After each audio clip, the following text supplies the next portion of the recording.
عارف رومی رحمۃ اللہ علیہ فرماتے ہیں کہ مثال دینے کے لیے بات سمجھاتے ہیں. فرماتے ہیں ایک شخص جنگل میں لکڑیاں کاٹنے جایا کرتا تھا تو شیر سے دوستی ہو گئی, یعنی ڈائریکٹ بادشاہ سے دوستی ہو گئی.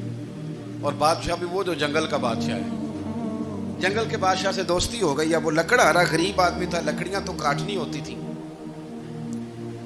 تو وہ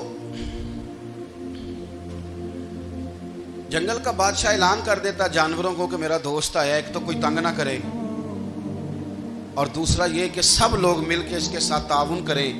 کبھی کوئی جانور لکڑیاں اکٹھی کراتا, کبھی کوئی اپنی پشت پہ گدھا, بیل, گھوڑا, خچر رکھ کے وہ لکڑیاں باہر چھوڑنے آتا.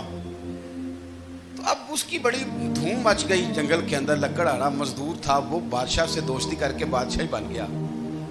وہ گھر آ کے نا بیوی کو اکثر بتاتا کہ میرا ایک دوست ہے, میں جاتا ہوں تو ساری پہلے ہی مخلوق کھڑی ہوتی ہے میرے استقبال کے لیے. دوستی جو بڑے سے ہو گئی ہے. بنا ہے شاہ کا مصاحب تو پھر یہ ہے اتراتا, وگرنہ شہر میں غالب کی آبرو کیا ہے. ہمیں تو پوچھتا ہی کوئی نہیں, یہ تو بنا ہے شاہ کا مصاحب تو پھر یہ ہے اتراتا, وگرنہ شہر میں غالب کی آبرو کیا ہے. تو وہ لوگوں کو بتاتا, بیوی کو بھی بتاتا دوست ہے. تو بیوی کہنے لگی اتنی تو تعریفیں کرتا, یہ نہیں بتایا کہ وہ جنگل کا شیر ہے, پر میرا دوست بتا دیا. بیوی کہنے لگ گئی کہ تو اتنا جو اس کا ذکر کرتا ہے تو کسی دن بلا نا, بلا کسی دن تاکہ اس کی دعوت کریں. اب اس نے پھر نہ اس کو پردے میں رکھا. کیا کہتے ہیں آج کل, سرپرائز دینا ہے, مگر سرپرائز دینا ہے, پردے میں رکھا کہ وہ شیر ہے.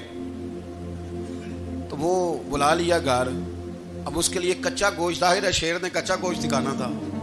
وہ کہنے لگی پکانا کس طرح کا ہے. وہ کہنے لگا جب وہ آئے گا پھر بتاؤں گا. اب وہ کچا گوشت 2-3 بکرے ذبح کر کے ڈال دیے. وہ آ گیا شیر. عارف رومی کہتے ہیں جب وہ آیا نا تو اس کی بیوی نے دیکھا تو اس نے ایک سخت جملہ کہہ دیا. کہنے لگی اوہو, میں سمجھی تھی پتہ نہیں کون ہے, اس طرح کے درندے تیرے یار ہیں, کتے بلے دوست بنائے ہوئے ہیں, یہ کیا بات ہوئی. خیر وہ شیر نے سن لیا, گوشت کھایا, وہ چلا گیا. اگلے دن لکڑہارا لکڑیاں کاٹنے گیا تو شیر نے ملاقات کرتے ہی لکڑہارے سے کہا کہ یہ نا کلاڑی اٹھا اور میری پشت پہ نا ایک زخم کر دے. اس نے کہا نہیں میں یہ کام نہیں کرتا, تو میرا دوست ہے. اس نے کہا سن بھائی, میں نے پیار سے کہا ہے تو مان جا, ورنہ میں ہوں شیر, میں نے تجھ سے منوا ہی لینا ہے, میں کو تکلیف دوں گا مناسب نہیں, دکار. اس نے کلاڑی اٹھائی اور اس کی پشت پہ ایک زور سے زخم لگا دیا, خون بہنے لگا. اس نے کہا تو نے آج کے بعد آنا ہے, لکڑیاں کاٹنی ہے, تجھے کوئی کچھ نہیں کہے گا, بس یہ ایک حکمت تھی جو میں نے کیا ہے. قصہ مختصر. وہ آتا رہا, لکڑیاں ملتی رہیں, خدمت بھی ہوتی رہی. 6-8 ماہ گزر گئے. ایک دن شیر اس سے کہنے لگا یہ میرے ذرا بال اٹھا کے دیکھ, وہ جو تو نے زخم لگایا تھا وہ کہاں پہ ہے. اس نے وہ بال اٹھا کے دیکھا تو زخم ملا ہی نہیں, کئی جگہ پہ ٹٹولا کا, یار یہاں تھا یہاں تھا یہاں تھا. شیر نے پھر کیا کمال ہی جملہ کہا.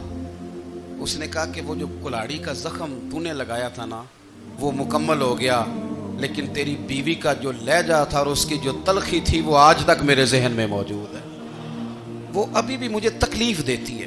وہ بات سوچتا ہوں مجھے اس نے درندہ کہا, اس نے میرے بارے میں اتنے کچے اور کمزور اور سخت جملے کہے, تو وہ بات مجھے بھولتی, وہ آج بھی میرے ذہن میں اسی طرح گونجتی ہے. تلخ جملے جو اس نے کہے اور خوفناک جو انداز اس نے اختیار کیا, وہ بات مجھے کبھی بھی بھولتی. تو آپ کے لفظ لوگوں کو بھول جاتے ہیں پر لہجہ یاد رہتا ہے اگر ہم اپنے لہجے پر تھوڑی توجہ ہی کر لیں. کچھ لوگ کہتے ہیں جی میرا جی روٹین ہی یہ ہے بات کرنے کی.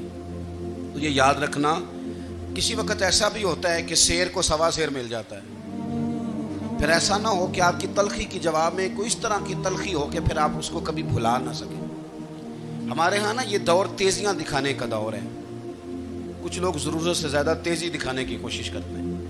ان بیچاروں کا کبھی کبھی اتنا سخت نقصان ہوتا ہے کہ ان کو ان سے بھی کئی گنا تیز بندہ مل جاتا ہے.